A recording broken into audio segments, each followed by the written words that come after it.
The lost wallet, the city of Terrace, shone under the fading light of an alien sun, its towers stretching high like metallic fingers grasping for the sky. Their surfaces caught the glow of evening and reflected it back in dazzling amber and gold. The streets below were alive with motion, filled with merchants, travelers, and citizens of many species. Among them walked Ambassador James Garrett, Earth's chosen representative to the Terran Confederacy. He carried the weight of responsibility in every step. His mission was not just another negotiation. It was a turning point for Earth's place in the galaxy. James was tall, his frame strong from years of disciplined training. He wore a dark leather suit marked by subtle silver designs that signaled his status without appearing boastful. His face was calm, but his mind turned with quiet tension. Earth's High Council expected him to secure rights to valuable resources while avoiding the traps of alien politics. His earpiece crackled. "Ambassador Garrett, the High Council expects you in 1 hour," came the voice of his aide.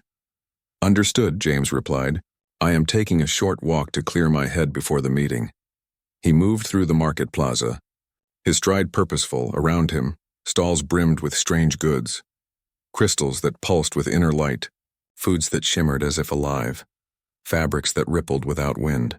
The alien voices blended into a chorus of haggling, laughter, and the hum of hovering vehicles. One vendor, a six-limbed creature with skin like translucent glass, waved him over.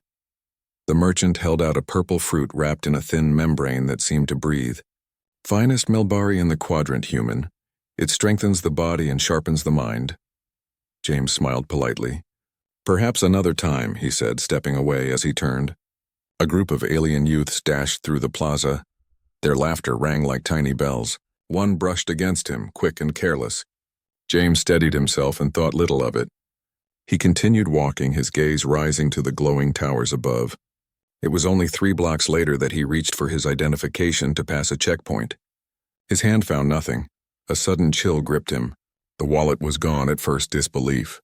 Then the sharp sting of panic. Inside that wallet were not only credits but a data chip carrying encrypted codes. Codes that linked to Earth's secure diplomatic servers. Codes that, if stolen, could compromise the entire mission. "Damn it," James muttered, his calm cracking for a moment. He retraced his steps quickly, searching every shadow, questioning vendors, scanning the thinning crowd. But the plaza had already begun to empty as the work cycle ended. The golden light of the city was slipping into deep shadow. Meanwhile, not far away in a narrow alley, a young figure sat curled against a humming waste unit. She pressed herself close to it, drawing warmth from its fading energy. Her name was Leah. She was 16 cycles old, half Aloran and half human, and unwanted by both worlds. Her skin was bluish, marked with faint glowing patterns that pulsed softly in the dark. Her silver hair hung loose and tangled around her tired face. Her turquoise eyes, bright even in shadow, scanned the street with caution. She had lived like this for 3 years, ever since the government's purification took her parents away. On the streets of Terrace, she was just another unwanted half-blood, a child marked as impure. To survive, she stole scraps, begged when she dared, and hid from the patrols who would gladly drag her away. Hunger gnawed at her now, sharper than fear. She had not eaten in 2 days. As Leah shifted in the dirt, something caught her eye. A faint glimmer among the trash near the gutter. Curiosity overcame her exhaustion. She crawled forward and pulled out a slim object, smooth and warm to the touch.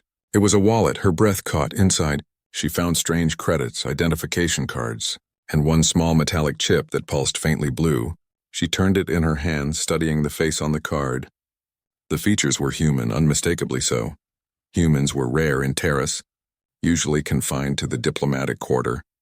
Her stomach twisted at the thought of what the credits could buy. Enough food to last weeks, maybe longer. Yet something inside her resisted.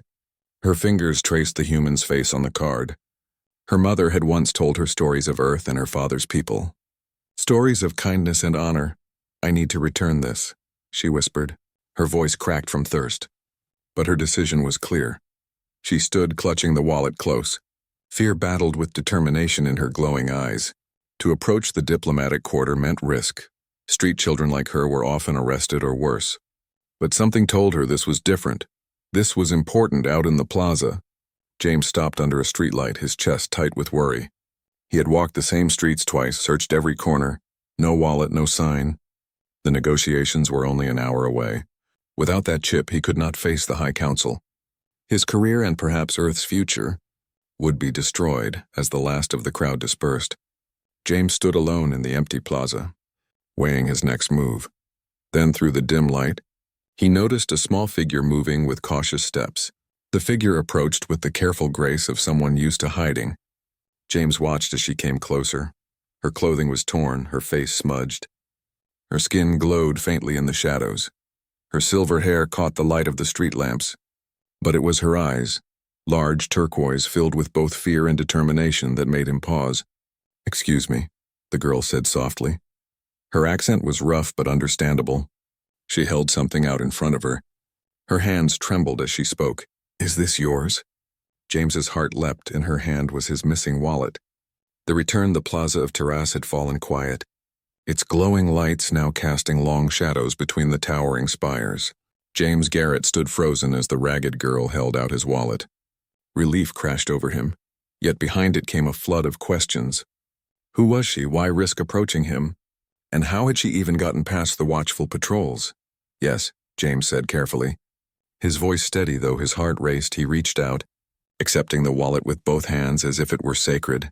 Inside, the precious data chip still pulsed blue, untouched. "You cannot know how important this is," he added. His eyes fixed on her. The girl shifted uneasily. Her silver hair fell across her face, but her turquoise eyes never left his.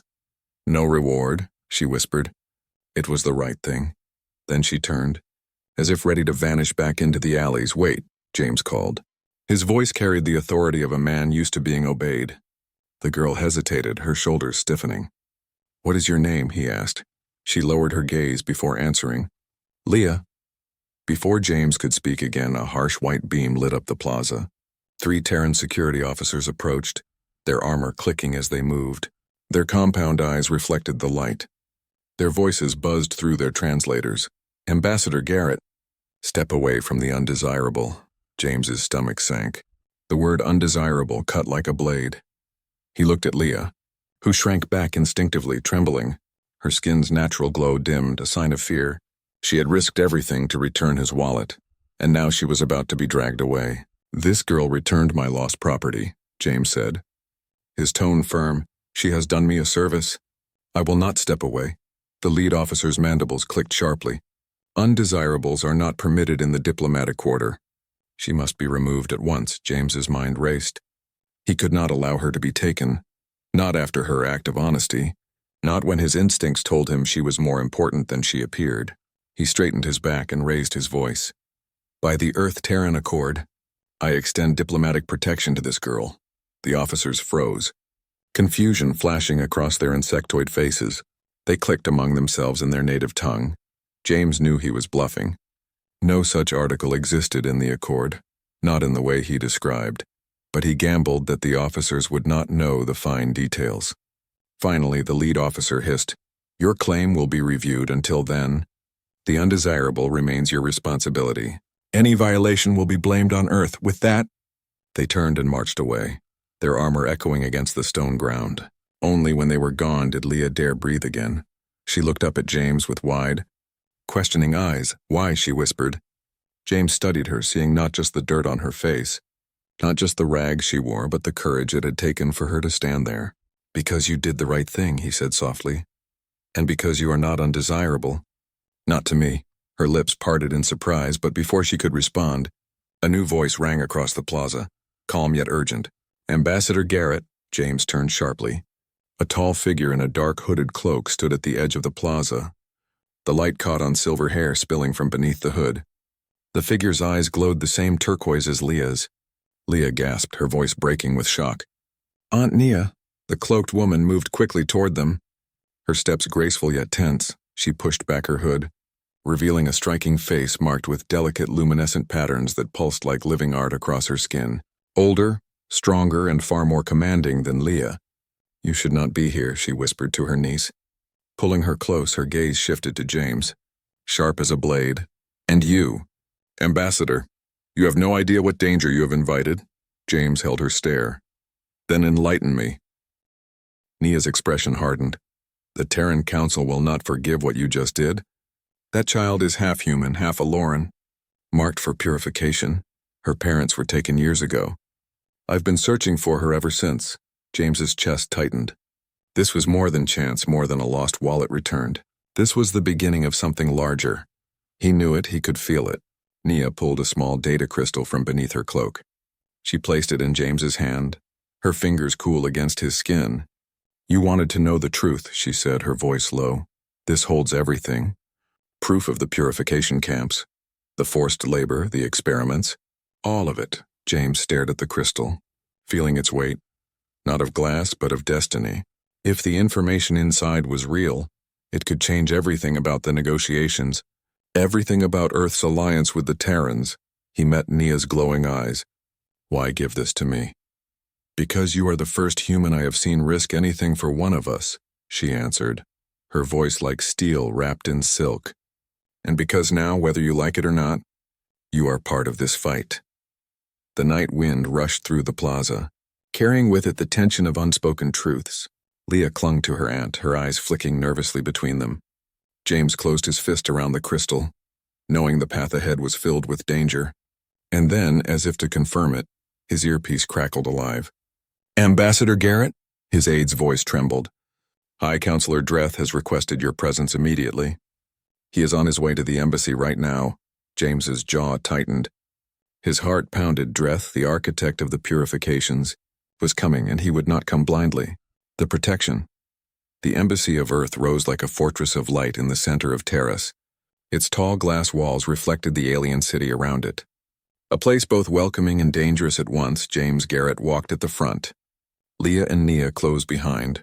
His stride was steady, but his mind burned with tension. The lost wallet was safe, the data crystal heavier than any weapon in his pocket, and yet the real danger was only beginning. High Counselor Dreth was on his way, the man who had designed the purifications, the man who would destroy Leah the moment he knew she existed. Inside the embassy gates, human guards snapped to attention. Their uniforms were crisp, their weapons discreet but ready. They looked first at James, then at the two aliens with him. Surprise flickered in their eyes, but discipline kept their mouths shut. Ambassador, came the stern voice of Richard Harlow. James's chief aide, Harlow's face was pale with disbelief. He stepped forward, lowering his voice. What are you thinking? Bringing street undesirables into the embassy? James stopped in the lobby, his words sharp. That street undesirable returned my wallet, including the Proxima codes. Without her, this entire mission would already be over, Harlow faltered, his professional mask cracking. You lost the codes, he whispered. Do you understand what that means, James? Temporarily misplaced, James corrected, his tone like iron. Now recovered thanks to her, and thanks to her aunt, who has given me something far more important than credits. He lifted the small crystal, its faint glow visible even through his closed fist. Nia stood silently behind him, her turquoise eyes scanning every detail of the lobby. Her glow dimmed, but her presence was steady. Like a shadow of resolve, Leah pressed closer to her, her small frame trembling at the sight of so many guards. Before Harlow could argue further, a siren echoed through the embassy halls. The AI voice followed, calm yet chilling. Incoming convoy. Terran Council delegation arriving. Estimated time to entry, 5 minutes. James's jaw tightened. Dreth had wasted no time. He turned to Harlow. Take them to the secure wing now. Use the service corridors. No one must see them, Harlow hesitated, his eyes darting to Leah. James, this is madness. The Council already suspects if they learn you are hiding fugitives. They are not fugitives, James cut in, his voice rising with fire. She is half human, a child. My duty as ambassador is to protect her. Earth does not abandon its own. For a moment the lobby fell silent, the weight of his words hanging heavy in the air. Even the guards glanced at one another, a spark of pride flickering across their faces. Nia stepped closer to James, her voice low but fierce. You are risking more than your career. Ambassador, if Dreth discovers Leah here, he will not only strike at you, he will strike at Earth. James met her eyes, and for the first time since arriving in Taras, his diplomat's mask slipped. Anger flared in his gaze, raw and human. Then let him strike. We will show him what it means to face humanity. Leah's small voice broke through the tension. They will kill me, won't they? Her words were quiet, but her glowing skin flickered with fear. James knelt so his eyes were level with hers. His voice softened, steady and clear. Not while I breathe, Leah. You are under Earth's protection now, and that means something. Do you understand? The girl nodded slowly, tears welling in her eyes. She had spent her life hiding in alleys, ignored and hunted. No one had ever said those words to her. No one had ever stood for her until now. The embassy doors slid open with a hiss and the night air rushed inside. The sound of armored boots echoed across the marble. High Counselor Dreth entered, tall and spindly, his ceremonial robes rustling with every movement. His compound eyes gleamed with cold authority. Behind him came 6 armored guards, their weapons folded but ready. Ambassador Garrett, Dreth's translator, rendered his voice smooth and formal. I trust we are not disturbing your evening. Certain matters cannot wait until morning. James stood tall, his face the perfect mask of diplomacy once more. Earth's representatives are always ready, High Counselor, he said smoothly. Dreth's mandibles clicked as his gaze swept the lobby, lingering on the guards, on Harlow, on every corner. James felt a bead of sweat slide down his back. If the counselor demanded to search the embassy now, everything would be lost. Your actions earlier in the plaza have raised questions, Dreth said at last. Questions that touch upon our laws. And the company you choose to keep, tell me, Ambassador, did you encounter an undesirable tonight? The silence in the lobby was suffocating. James felt every eye turned to him. Harlow's face was tight with fear. The guards waited tense, and in the hidden corridors Nia and Leah waited too, their lives hanging on his answer. James's heart pounded. He could lie and deflect. He could give Leah up and secure Earth's mining deal, but he was already past that line. Humanity's strength was not in compromise at the cost of justice. It was in standing firm. He looked Dreth in the eye, his voice steady. Yes, I did, he said. The chamber gasped. Harlow stiffened. Dreth's mandibles twitched in surprise. James continued, his tone sharp as steel. She was not undesirable. She was brave. She was honest. She was more honorable than the officers who tried to drag her away, and I have placed her under Earth's protection. The words rang out like a strike of thunder. The guards shifted. Dreth's compound eyes gleamed with fury. You overstep, the translator hissed. You defy Terran law. James stood unflinching. His jaw set. I uphold humanity's law, and I will not step back. The air in the lobby turned heavy with threat. The alien guards raised their weapons an inch. Terran eyes locked on human eyes, suspicion, fury, and something darker simmered in the air, and then Dreth leaned closer, his mandibles clicking like knives. Then, Ambassador, you have just made yourself an enemy of the High Council. The resistance, the embassy doors sealed shut behind High Counselor Dreth. His long shadow faded from the marble floor. Leaving only silence, James Garrett remained rooted in place, his heart steady but his mind burning with fire. He had just declared open defiance to one of the most powerful beings in the Confederacy, and the cost of that decision had only begun to show itself. Richard Harlow rushed forward, his voice tight with panic. Do you realize what you've done? He hissed. You've risked everything. The negotiations, Earth's future. Your career? James turned sharply, his eyes flashing. I've risked nothing compared to what they have already lost. A child hunted in the streets. A family destroyed if Earth allies with monsters. Then our victory is worthless. Before Harlow could respond, a door at the far side of the lobby opened quietly. Nia stepped out, her silver hair gleaming faintly in the dim lights. Leah followed, her small hand clinging to her aunt's cloak, their turquoise eyes fixed on James. You spoke boldly, Ambassador, Nia said, her voice low but resonant. But Dreth will not forget your words. He will test you, he will break you unless you learn the truth of what you face, James exhaled, the weight of her tone heavier than any speech in council chambers. Then tell me, he said. I can't protect Leah, I can't defend Earth, unless I know exactly what we are fighting. Nia reached into her cloak and pulled out the small glowing data crystal. She placed it on the table between them, its faint blue light casting long shadows. This, she said softly, is proof. With a flick of her wrist, the crystal projected images into the air. James's eyes widened. Holograms flickered above them, massive compounds with barbed walls, alien guards with electric prods, lines of prisoners with glowing skin like Leah's, their faces hollow with hunger and fear.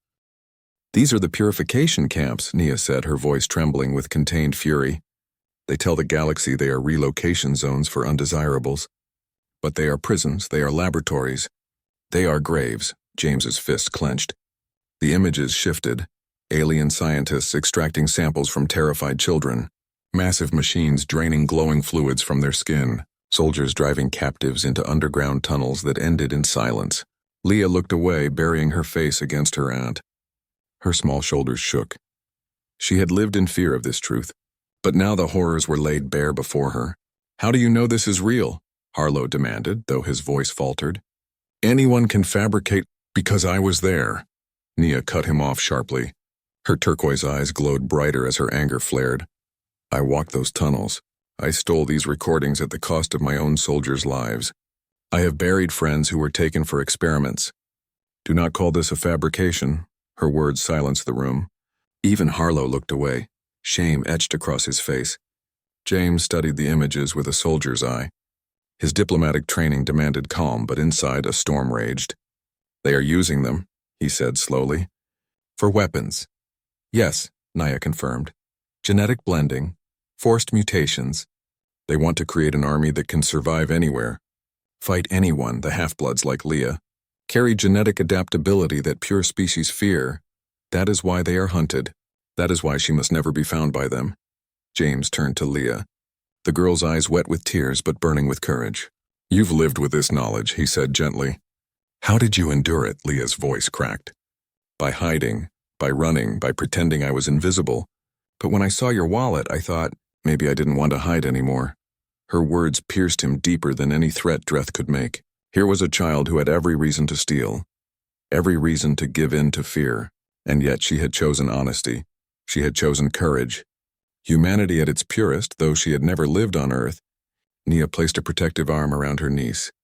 "You understand now, Ambassador. This is not only about a mining treaty. It is about survival. If Earth sides with Dreth, you become partners in genocide." The words hung heavy, sharp, undeniable. James felt the crystals glow against his palm as he took it. "Then we won't," he said, his voice steady. "We will not trade honor for resources." Harlow stepped closer, his face pale. "James, be careful if we reveal this too soon. Dreth will crush us before the Council ever hears the evidence. He has allies everywhere. He controls the armies. We cannot simply confront him."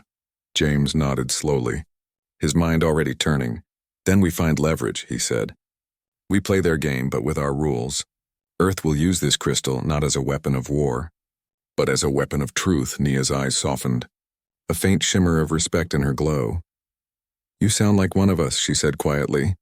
James looked at her, the storm in his chest settling into fire. "No," he answered. "You sound like one of us." At that moment, the embassy AI chimed again. "Ambassador Garrett, urgent message. High Counselor Dreth is requesting an immediate midnight session in the High Council chamber." "He is already on his way." Harlow's face drained of color. "He knows," he whispered. "Somehow he knows." James closed his fist around the crystal. He looked at Leah, at Nia, at the fragile hope that had fallen into his care. "Then we go," he said, his voice like steel. "And this time, we don't walk into negotiations, we walk into war." The trap the High Council chamber of Terras was a dome of living crystal. The walls shimmered with shifting colors that reflected the emotions inside. Tonight, the colors pulsed in deep crimson and amber, warning of tension, warning of danger. James Garrett entered through the tall doors, his steps calm, though his chest carried the weight of a storm. The glowing crystal of evidence pressed cold against his pocket, hidden, waiting. Behind him trailed two aides, but neither Nia nor Leah. He had left them in hiding, safe for now. High Counselor Dreth stood at the far end of the chamber, tall and spindly in ceremonial robes that rippled like liquid metal. 6 Terran guards stood at attention behind him, their insectoid faces unreadable, their weapons folded but always ready. "Ambassador Garrett," Dreth's translator spoke in smooth tones, masking the click and hiss of alien speech. "Your presence was requested because concerns have reached my ears. Concerns about your behavior. Concerns about your associations." James bowed his head slightly, his diplomatic mask flawless. "Earth values clarity. High Counselor, if there are concerns, I will address them directly." The chamber dimmed, the walls darkening to shades of violet.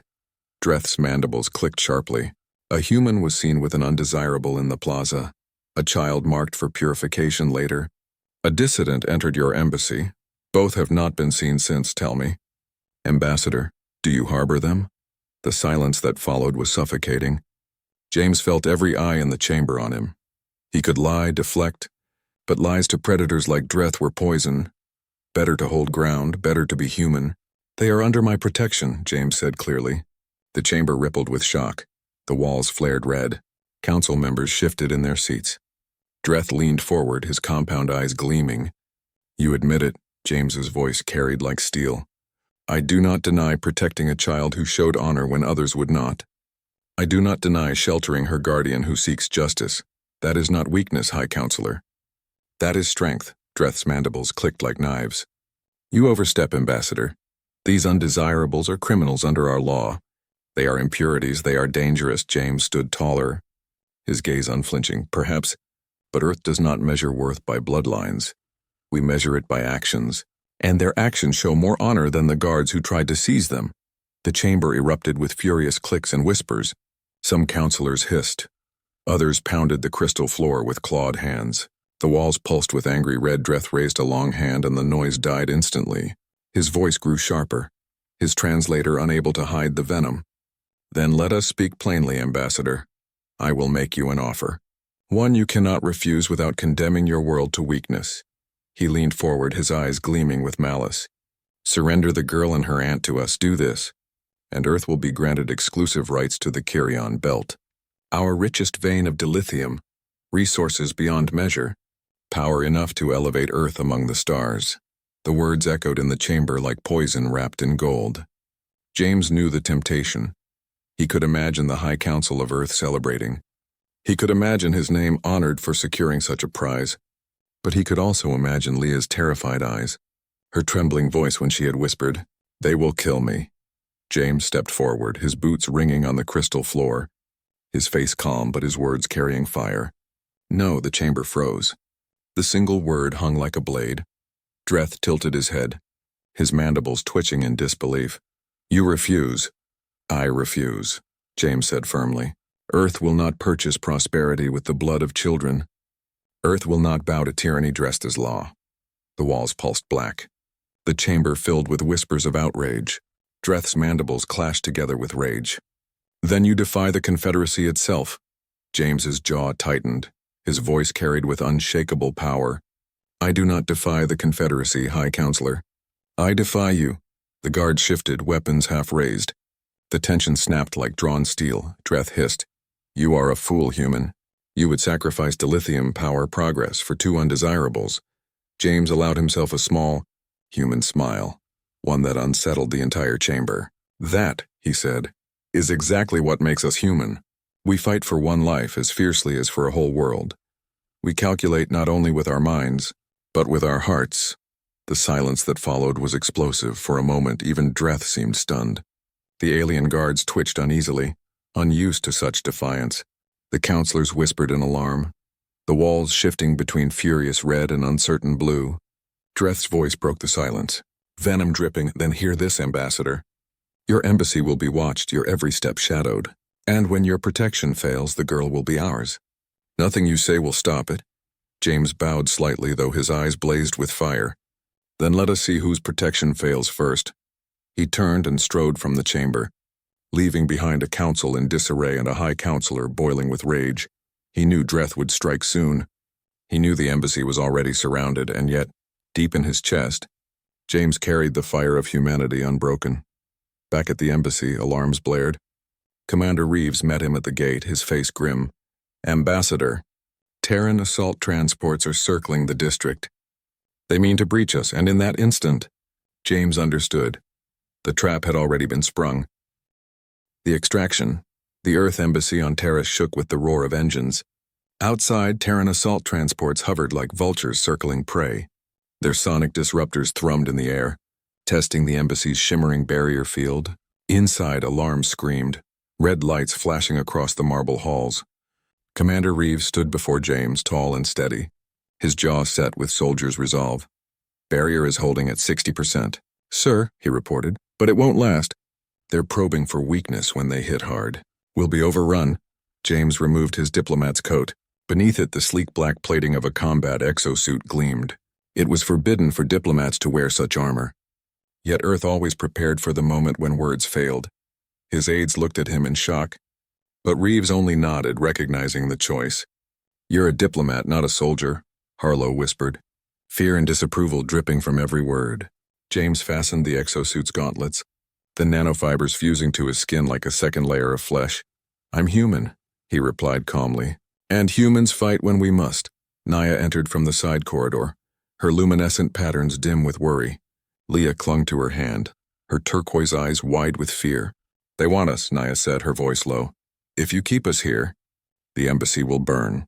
James knelt before Leah, his armored hand resting gently on her shoulder. "Your aunt is right. They won't stop until they drag you out. That means we don't wait for them to breach. We move first," Reeves frowned. "Extraction." "Sir?" "Extraction," James confirmed. "Not escape, not surrender. We go in, we take back the initiative, and we bring them home. Earth does not abandon its own." The plan was insane. Harlow said so twice, but Reeves and his security veterans understood. They were special diplomatic service, warriors trained to fight under the cloak of diplomacy. Their eyes gleamed with grim excitement. Minutes later, armored transports rolled out of the embassy's hidden hangar, camouflaged as civilian vehicles. They slipped into the undercity tunnels. Away from the Terran encirclement, the extraction team, James, Reeves, and 4 soldiers, moved through shadows with precision. Above ground, Dreth's forces tightened their noose, confident the embassy would soon fall. But James's heart pounded with the rhythm of a different plan. They weren't waiting to be hunted, they were becoming the hunters. Their target was the ceremonial antechamber near the High Council dome. Intelligence showed Nia had been captured and moved there, awaiting public trial. It was a trap designed to humiliate Earth, to force James to admit defeat. But James would flip the trap into a stage for humanity's defiance. Inside the tunnels, Leah whispered, "I know these paths. I lived here when I had nothing. I can guide you faster than maps." Her glowing markings illuminated the dark walls. The soldiers exchanged glances, nodding with respect. This child of the streets was no longer just a refugee. She was part of the mission. When they emerged beneath the council dome, James activated his visor. Data flickered across his sight. Heat signatures, guard patrols, structural weaknesses. The exosuit responded like an extension of his will, amplifying his strength and speed. They breached the chamber with elegance disguised as ceremony. James strode in carrying a diplomat's case. Guards expected words, not war. That was their mistake. The case unfolded with a pulse of light. A non-lethal disruptor wave rolled across the chamber. The insectoid guards collapsed. Twitching, their compound eyes dimmed across the room. Nia was shackled in a containment field. Her eyes widened when she saw James. "You came for me," she whispered, her luminescence flaring bright with emotion. "Of course I did," James said, smashing the field controls with an armored fist. "Humans don't leave family behind." Dreth himself emerged from the shadows, flanked by elite guards in heavier armor. His mandibles clashed in fury. "You defy me here, in the heart of my chamber, foolish human." "You cannot win," James stepped forward, the glow of his exosuit burning like a star. "I don't need to win, Dreth. I just need to show the galaxy what you are." The fight exploded. Reeves's team engaging the elite's energy weapons flared. The crystal walls rang with the sound of combat. James moved like no Terran had ever seen. Faster, stronger, his strikes precise and overwhelming. The exosuit made him more than human, yet it was his will, his heart, that drove each blow. Nia fought too, her alien grace deadly, her hands weaving energy from her bioluminescent patterns together. She and James cut through the guards until the chamber trembled with defeat. But Dreth was not finished. He activated a control, sealing the chamber with a force field. His mandibles spread in a predator's grin. "You may win here, human, but outside, my forces storm your embassy. Even now your walls fall. Your child is mine." "No." Leah's voice cut through the chaos, small but unshakable. She had slipped behind the control console, her fingers flying over alien keys she had learned during her years in the shadows. Sparks erupted as she rewired the system. The force field collapsed, doors sliding open. Dreth whirled, stunned. "How? Street children see everything," Leah said, her glow flaring with pride. James seized the moment, striking Dreth hard. The alien leader crashed into the crystal wall, Cracks spidering through its surface, Reeves barked. Extraction route clear, together. The humans and their allies fled to the rooftop landing pad. A diplomatic shuttle waited, its engines glowing as they boarded. Terran forces closed in. But James stood at the ramp, his voice booming. Tell your council, tell your people. Humanity will never sell its soul. We fight for every life, no matter how small. The shuttle roared into the sky, the embassy below still held, its barrier flickering but unbroken. And in that moment, James knew this was no longer just about mining rights or treaties. This was about the soul of two civilizations.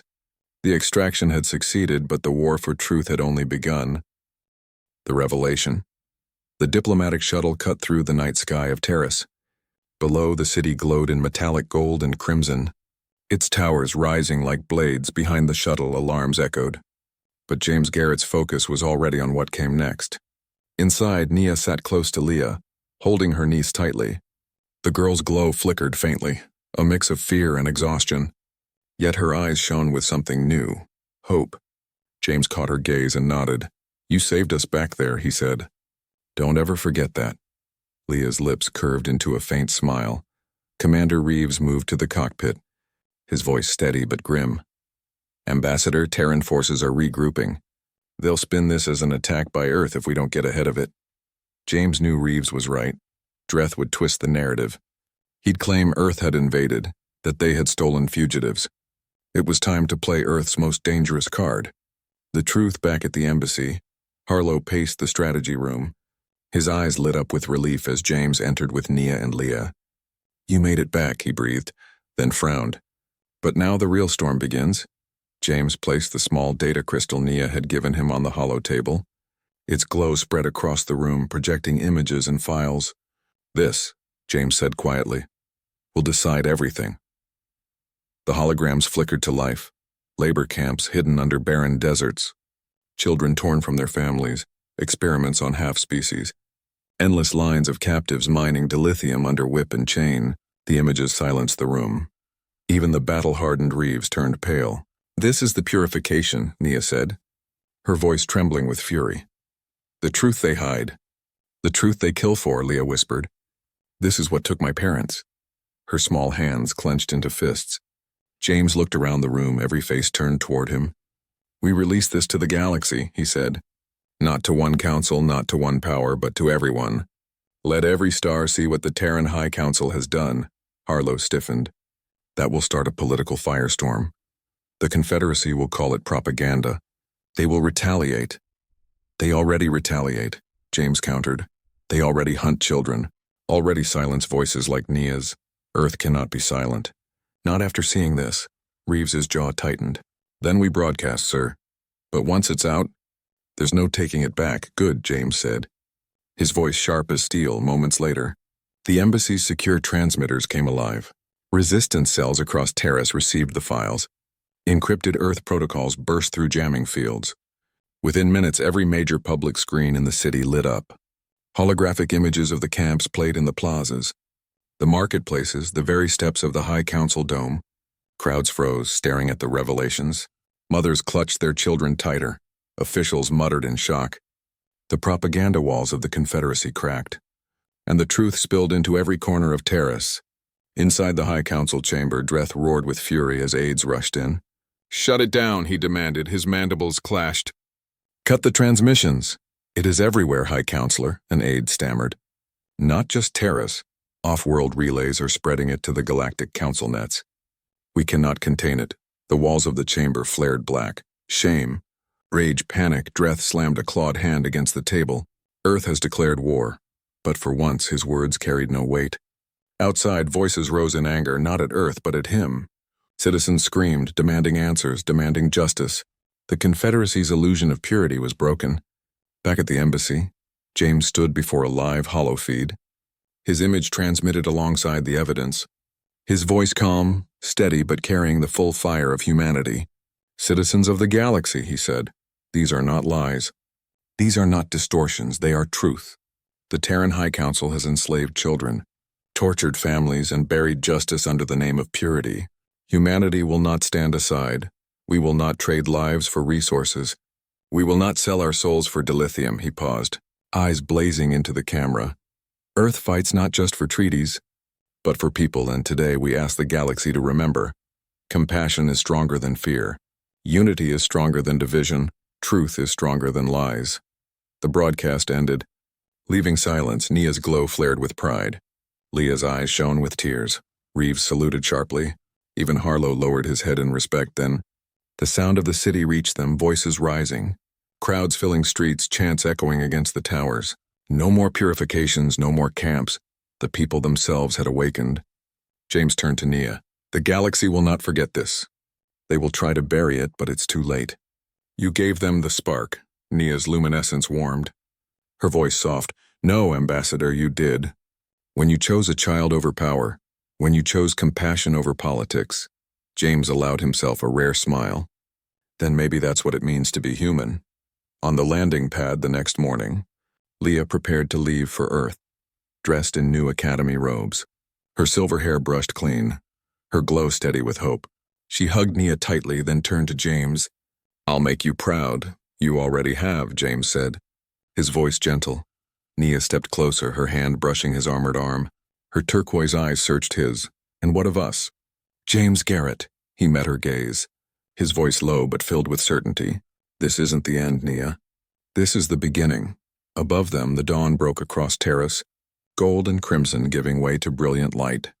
A new day, a new galaxy, changed forever because one street girl chose to return a lost wallet, and one human diplomat chose to fight for her. And so it ended not with conquest or treaties, but with revelation, with the truth unleashed, with compassion lighting the stars.